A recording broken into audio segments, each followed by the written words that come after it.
श्री बृहस्पतिवार व्रत कथा।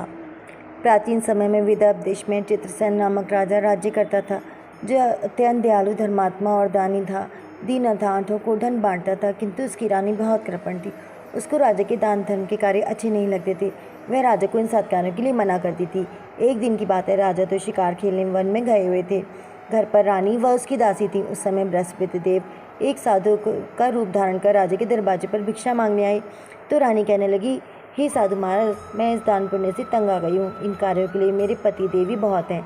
अब आप इस प्रकार की कृपा करें कि ये सब धन नष्ट हो जाए तो मैं आराम से रह सकूँ। साधु बोले, हे देवी, धन से तो कोई दुखी नहीं होता, इसको सभी चाहते हैं। पापी भी पुत्र और धन की इच्छा करते हैं। अगर आपके पास धन अधिक है तो भूखे मनुष्यों को भोजन कराओ, प्याऊ लगवाओ, गरीबों को दान दो, धर्मशाला बनवाओ, कुआं तालाब आदि का निर्माण कराओ, निर्धन मनुष्य की कुमारी कन्याओं का विवाह कराओ। इस प्रकार के कर्म से आपके कुल का और आपका नाम परलोक में सार्थक होगा। रानी इन बातों से खुश न हुई। वह बोली, हे साधु महाराज, मुझे ऐसी धन की आवश्यकता नहीं जिसको रान दूँ या जिसको रखने में मेरा सारा समय बर्बाद हो। साधु ने कहा, देवी, तुम्हारी ऐसी इच्छा है तो ऐसा ही होगा। मैं तुम्हें बताता हूँ, वैसा करना। गुरुवार के दिन घर को लीपना, बालों को धोना, राजा से कहना कि बाल बनवाए, कपड़े धोबी के यहाँ धुलने डालना।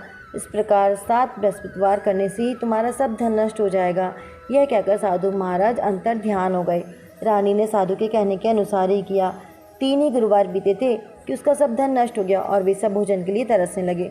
तब राजा रानी से कहने लगा, तुम यहाँ पर रहो, मैं दूसरे देश को जाऊँ, क्योंकि देश चोरी परदेश भीख बराबर है। ऐसा कहकर राजा तो परदेश चला गया। वहाँ वह जंगल को जाता और लकड़ी काट कर लाता, शहर में बेचता। इस तरह वह अपना जीवन व्यतीत करने लगा।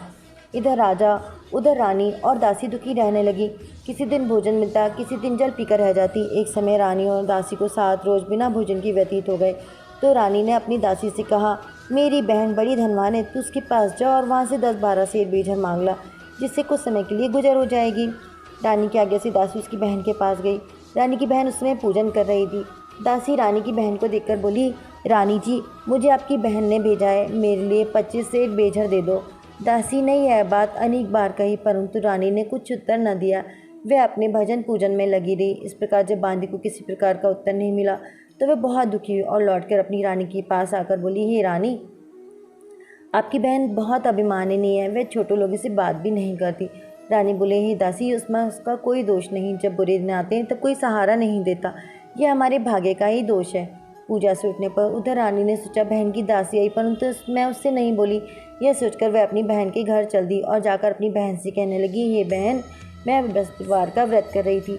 जब तक कथा होती है तब तक न उठते हैं न बोलते हैं, इसलिए मैं नहीं बोली। कहो, दासी क्यों भेजी थी? रानी बोली, बहन, हमारे अनाज नहीं था, इस कारण से दासी को तुम्हारे पास 25 से बेझर लेने के लिए भेजा था। तब रानी की बहन बोली, बृहस्पति भगवान सबकी इच्छा पूर्ण करते हैं। अरे हाँ, अनाज तो तुम्हारे घर में ही रखा होगा। जब रानी घर के अंदर गई तो वहाँ उसे एक कोठी बेजर से भरी मिल गई। अब तो रानी और दासी बहुत खुश हुई। दासी कहने लगी, हे रानी, देखो, वैसे हमको भोजन नहीं मिलता तो उस रोज़ निराहारी रहते हैं। इनसे व्रत की विधि और कथा पूछ ली जाए तो हम भी यह व्रत किया करेंगे।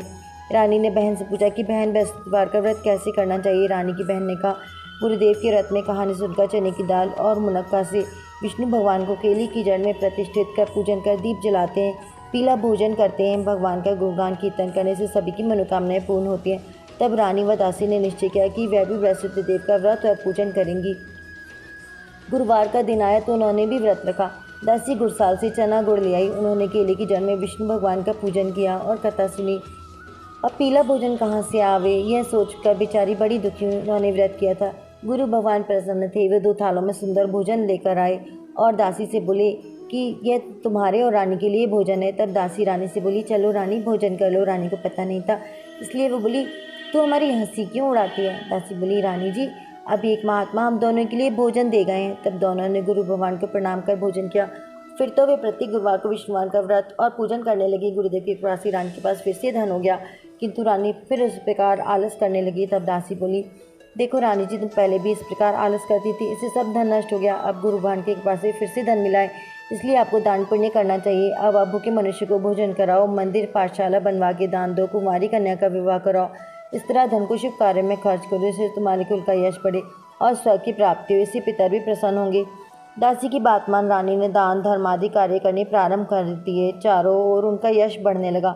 एक दिन रानी और दासी विचार करने लगी, न जाने हमारे राजा किस प्रकार से होंगे, उनकी कोई खबर नहीं मिल रही। तब उन्होंने गुरु भगवान से उनके लिए प्रार्थना की तो भगवान ने रात में राजू को सपने में कहा, हे राजा, तेरी रानी तुझको याद करती है, तू अब अपने देश को जा। राजा प्रातः को उठा और विचार करने लगा कि स्त्री जाति खाने और पहनने की संगिनी होती है, पर भगवान की आज्ञा मानकर वह अपने नगर को चलने को तैयार हुआ। इससे पूर्व जब राजा परदेश चला आया था तो वह परदेश में दुखी रहता था। प्रतिदिन जंगलों से लकड़ी बीन कर लाता, उन्हें शहर में बेचकर अपने जीवन को बड़ी कठिनाई से व्यतीत करता था। एक दिन राजा दुखी हो रोने लगा।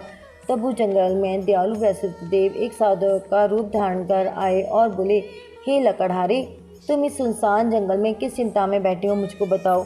साधु की वंदना कर राजा बोला, प्रभु आप सब कुछ जानते हो। इतना कहकर राजा ने अपनी संपूर्ण कहानी सुना दी।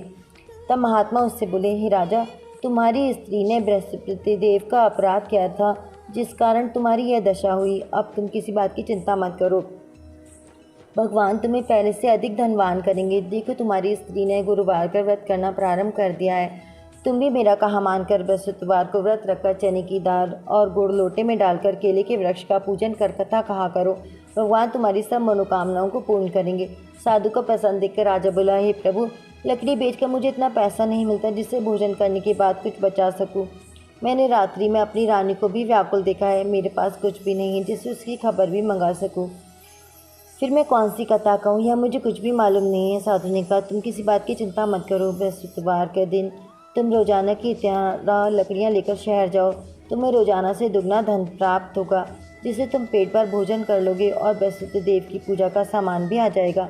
बृहस्पतिवार की कहानी इस प्रकार है। बृहस्पति देव की कहानी। प्राचीन काल में एक बहुत निर्धन ब्राह्मण रहता था। उसके कोई संतान नहीं थी। उसकी स्त्री बहुत मलिनता के साथ रहती थी। वह न स्नान करती, न किसी देवता का पूजन करती। प्रातः का उठते सर्वप्रथम भोजन करती, बाद में कोई अन्य काम करती। ब्राह्मण देवता बड़े दुखी थे। बेचारे बहुत कुछ कहते, किंतु उसका परिणाम न निकलता। भगवान की कृपा से ब्राह्मण की स्त्री के कन्या रूपी रत्न पैदा हुआ है। वह धीरे धीरे बड़ी होने लगी। बालिका प्रति स्नान करके विष्णुवान का जप और गुरुवार का व्रत करने लगी। अपने पूजन को समाप्त करके वह स्कूल जाते समय मुट्ठी में जौ भर के ले जाती और स्कूल के मार्ग में डालती जाती। वे जो स्वर्ण के हो जाते थे, दिन लौटते समय वह बीन कर ले आती थी। एक दिन वह बालिका सूप में सोने के जो फटक कर साफ कर रही थी, तो उसके पिता ने देख लिया तो कहा, हे बेटी, सोने के जो फटक निकले सोने का ही सूप होना चाहिए। दूसरे दिन गुरुवार था। कन्या ने व्रत रखा और बृहस्पति देव से प्रार्थना करके कहा, हे प्रभु, मैंने आपकी पूजा सच्चे मन से की हो तो मेरे लिए सोने का सूप भी दे दो। बृहस्पति देव ने उसकी प्रार्थना स्वीकार कर ली। नित्य की भांति वह जौ डालती हुई पाठशाला गई। जब लौटते में जौ बीन रही थी तो बृहस्पति देव की कृपा से उसे वहाँ सोने का सूप मिला। उसे वह घर ले आई और उसे जौ साफ किया करती। तब में सब प्रकार का सुख और मंगल हो गया। एक दिन की बात है, कन्या सोने के सूप में सोने की जो फटक कर साफ करी थी, उस समय नगर का राजपुत्र वहाँ से होकर निकला। इस कन्या के रूप और अद्भुत कार्य को देखकर मोहित हो गया और अपने घर जाकर भोजन और जल त्याग कर उदास हो लेट गया। राजा को जब पता लगा तो अपने प्रधानमंत्री के साथ उसके पास आए और बोले, बेटा, तुम्हें किस बात का कष्ट है? किसी ने तुम्हारा अपमान किया हो अथवा कोई अन्य कारण हो सो कहो, मैं वही काम करूँगा जिससे तुम्हें प्रसन्नता हो।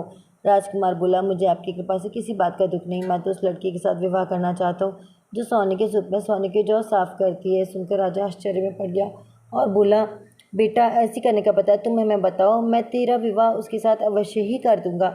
राजकुमार ने उस लड़की के घर का पता बतलाया तो मंत्री उस लड़की के घर गए और ब्राह्मण से सभी हाल कहा। और तो वह ब्राह्मण अपनी कन्या का विवाह राजकुमार से करने के लिए तैयार हो गया। ब्राह्मण ने एक शुभ मुहूर्त में कन्या का विवाह राजकुमार से कर दिया। अब कन्या के घर से जाती उस ब्राह्मण के घर में पहले की भांति गरीबी का निवास हो गया। भोजन के लिए अन्न भी बड़ी मुश्किल से जुटा पाता था। एक दिन दुखी होकर ब्राह्मण देवता अपनी पुत्री के पास पहुंचा। बेटी ने पिता की दुखी अवस्था को देखा तो बहुत सा धन अपने पिता को दिया। इस तरह उस ब्राह्मण का कुछ समय फिर सुखपूर्वक व्यतीत हो गया। कुछ देर बाद ब्राह्मण फिर अपने कन्या के यहाँ गया। लड़की बोली, पिताजी, आप माता जी को यहाँ लिवा लाओ, मैं उन्हें वह विधि बता दूंगी जिससे सब गरीबी दूर हो जाएगी। वह ब्राह्मण अपनी स्त्री को साथ लेकर कन्या के घर पहुंचे तो पुत्री अपनी माँ को समझाने लगी, हे माँ, तुम प्रातः उठकर प्रथम स्नान आदि करके विष्णुवान का पूजन किया करो। परंतु उसकी माँ ने एक भी बात नहीं मानी। वह प्रातःकाल उठकर अपनी पुत्री के बच्चों की जूठन उठाकर खा लेती। जब उसकी पुत्री पूजन आदि के लिए कहती तो कह देती कि मैंने खाना खा लिया है। एक गुरुवार के दिन पुत्री ने रात्रि में कोठी से खाने का सभी सामान निकाला और अपनी माँ को उसमें बंद कर दिया। प्रातःकाल उसमें से उसे बाहर निकाला और स्नान आदि करा के पूजन करवाया और उसके बाद माँ से प्रत्येक गुरुवार को व्रत कराने लगी। इस व्रत के प्रभाव से उसकी अज्ञानता का नाश हो गया। वसुदेव के प्रभाव से वह अपने पति से सुख भोगकर अंत में स्वर्ग को गई। इस तरह कथा सुनाकर साधु देवता वहाँ से चले गए। धीरे धीरे समय व्यतीत होने पर बृहस्पतिवार का दिन आया। राजा जंगल से लकड़ी काटकर शहर बेचने गया। उसे उस दिन और रोज से ज़्यादा पैसे मिले। राजा ने चने की दाल आदि लाकर व्रत किया। अब तो उसके सभी क्लेश दूर होने लगे, परंतु गुरुवार को व्रत करना भूल गया। इस कारण बृहस्पति देव नाराज हो गए। उस दिन वहाँ के राजा ने विशाल यज्ञ का आयोजन किया था और शहर में घोषणा करा थी कि कोई भी मनुष्य अपने घर भोजन ना बनाए, ना चूल्हे में आग जलाए, समझ जनता मेरे यहाँ भोजन कराए। इस आज्ञा को जो न मानेगा उसको सजा दी जाएगी। शहर के सभी लोग भोजन करके चले गए, मगर वह लकड़हारा कुछ देर से पहुंचा, इसलिए राजा उसके प्रसाद में अपने महल में ले गए। तो रानी की नज़र, जब वह भोजन करा रहे थे तो रानी की नज़र खूंटी पर पड़ी, जिस पर उसका हार लटक रहा था। भार वहाँ नहीं था। रानी ने कहा, मेरा हार इसी मनुष्य ने चुरा लिया है। राजा ने उसको जेलखाने में डलवा दिया। जब राजा जेलखाने में पड़ गया तो विचार करने लगा, न जाने कौन से कर्म से मेरे लिए दुख प्राप्त हुआ है। वह साधु की याद करके रोने लगा। तो बृहस्पति देव साधु के रूप में प्रकट हो गया। उसकी दशा देखकर कहने लगे, मुँह तूने इस पर बृहस्पति देव का व्रत नहीं किया, इस कारण के लिए दुख प्राप्त हुआ है। अब चिंता मत कर। अब बृहस्पतिवार के दिन जेलखाने के दरवाजे पर कुछ पैसे पड़े मिलेंगे तो सामान मंगाकर व्रत करना। ऐसा ही हुआ। उसी रात्रि को बृहस्पति देव ने राजा को सपने में कहा, हे राजा, तुमने जिस आदमी को जेलखाने में बंद किया है वह निर्दोष है, उसे छोड़ देना। रानी कहा तो उसी खूंटी पर लटका है, अगर ऐसा नहीं करेगा तो तेरा राज्य को नष्ट कर दूंगा।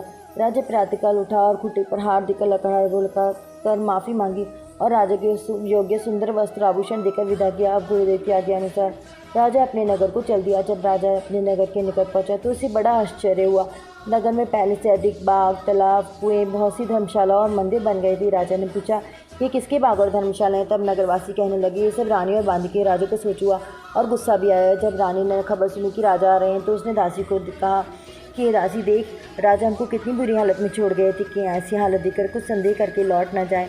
दासी राजा को अपने साथ लेवा लाई। राजा ने क्रोध कर अपनी तलवार निकाली और रानी से पूछा, इतना धन तुम्हें कैसे प्राप्त हुआ? रानी ने कहा, यह सब धन हमें बृहस्पति देव के व्रत के प्रभाव से प्राप्त हुआ है। राजा यह सुनकर प्रसन्न हुआ। अब राजा ने निश्चय किया, 7वें दिन तो सभी बृहस्पति देव का पूजन करते हैं, परंतु मैं प्रतिदिन 3 बार कहानी कहूँगा। राजा के दुपट्टे में हर समय दाल बंधी रहती।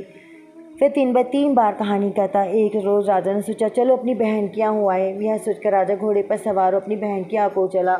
मार्ग में उसने देखा कुछ आदमी एक मुर्दे को लिए जा रहे हैं। उन्हें रुको। राजा कहने लगा, अरे भैया, बृहस्पति की कहानी सुन लो। वे बोले, लो हमारा तो आदमी मर गया, इसे अपनी कथा की पड़ी है। कुछ आदमी बोले, अच्छा कहो, तुम्हारी कथा हम सुनेंगे। राजा ने दाल निकाली और कथा कही। जब कथा हुई तो मुर्दा हिलने लगा और समाप्त होने पर राम राम करके खड़ा हो गया। आगे मार्ग में एक किसान खेत में हल चलाता मिला। राजा उससे बोला, अरे भैया, मेरी बृहस्पति की कथा सुन लो। किसान बोला, जब तक मैं तेरी कथा सुनूंगा तब तक 4 हरिया जोत लूँगा, अपनी कथा किसी और को सुनाना। राजा आगे चला, परंतु राजा के हड्डी बैल पछाड़ खाकर गिर गए और किसान के पेट में बहुत जोर का दर्द होने लगा। उसी समय उसकी माँ रोटी लेकर आई। उसने जब यह देखा तो अपने पुत्र से कारण पूछा। बेटे ने सभी हाल कह दिया तो बुढ़िया दौड़ घुड़सवार के पास गई और बोली, तुम्हारी कथा मैं सुनूंगी तो अपनी कथा मेरे खेत पर चलकर कहो। राजा ने बुढ़े के खेत पर कथा कह दी। उसकी सुनते ही उसके बैल खड़े हुए, किसान के पेट का दर्द दूर हो गया। यहाँ से राजा अपनी बहन के घर जा पहुँचा। बहन ने भाई की मेहमानी की। दूसरे दिन प्रातः राजा जगा तो उसने देखा सब लोग भोजन कर रहे हैं। राजा ने अपनी बहन से कहा कि ऐसा कोई मनुष्य है जिसने भोजन ना किया हो, वह मेरी बृहस्पति की कथा सुन ले। बहन बोली, हे भैया, यहाँ सभी पहले भोजन करते हैं, बाद में अन्य काम करते हैं, और कोई पड़ोस में हो तो बुला कर लाऊं, परंतु उसे वहाँ से कोई व्यक्ति नहीं मिला जिसने भोजन ना किया हो। राजा के फिर कहने पर वह कुमार के घर गई जिसका लड़का बीमार था। उसे मालूम हुआ उसके यहाँ 3 रोज़ से किसी ने भोजन नहीं किया है। तब रानी ने अपनी भाई की कथा सुनने के लिए कहा तो वह तैयार हो गया। राजा ने उसके घर जाकर बृहस्पति की कथा कही, जिसको सुनकर उसका लड़का ठीक हो गया। अब तो सब और राजा और उसके व्रत की प्रशंसा होने लगी। एक दिन राजा ने अपनी बहन से कहा, हे बहन, अब हम अपने घर को जाएंगे, तुम भी तैयार हो जाओ। राजा की बहन ने अपनी सास से कहा। सास बोली, हाँ चली जा, परंतु अपने लड़कों को मत ले जाने, क्योंकि तेरे भाई के संतान नहीं है। बहन ने भैया से कहा, भैया, मैं तो चलूँगी, परंतु कोई बालक नहीं जाएगा। राजा बोला, कोई बालक नहीं चलेगा, तुम ही चलकर क्या करोगी? बड़ी दुखी में से राजा अपने नगर को लौटा। राजा ने अपनी रानी से कहा, हम निर्वंशी हैं, हमारा मुँह देखना का धर्म नहीं है। दुखी उसने कुछ भोजन आदि भी नहीं किया। रानी बोली, हे प्रभु, बृहस्पति देव ने हमें सब कुछ दिया, हमें संतान भी अवश्य देंगे। उसी रात्रि को बृहस्पति देव ने राजा को सपने में कहा, हे राजा, अब सोच त्याग दे, तेरी रानी गर्भ से है। यह सुनकर राजा को बड़ी खुशी हुई। 9वें महीने में उसके पुत्र पैदा हुआ। राजा बोला, हे रानी, स्त्री बिना कहे नहीं रह सकती है, इसलिए मेरी बहन आए तो मुझसे कुछ मत कहना। रानी ने सुनकर हाँ कर दी। जब राजा की बहन ने शुभ समाचार सुना तो बड़ी खुशी से बधाई लेकर भाई के आई।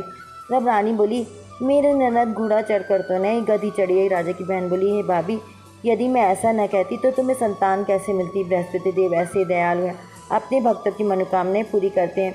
जो सच्चे मन से बृहस्पतिवार का व्रत करता, कथा पढ़ता अथवा सुनता है, दूसरों को सुनाता है, बृहस्पति देव उसकी सभी इच्छाएं पूर्ण करते हैं। बोलो बृहस्पति देव की जय, बोलो विष्णु भगवान की जय। बृहस्पति जी की आरती। ओम जय बृहस्पति देवा स्वामी, जय बृहस्पति देवा। श्रद्धा भक्ति बढ़ाओ संतन की सेवा। ओम जय बृहस्पति देवा। पारब्रह्म वृषेश्वर तुम सबके स्वामी, प्रभु तुम सबके स्वामी। ज्ञान न जानो ध्यान न जानो, लेत करूं सेवा। ओम जय बृहस्पति देवा।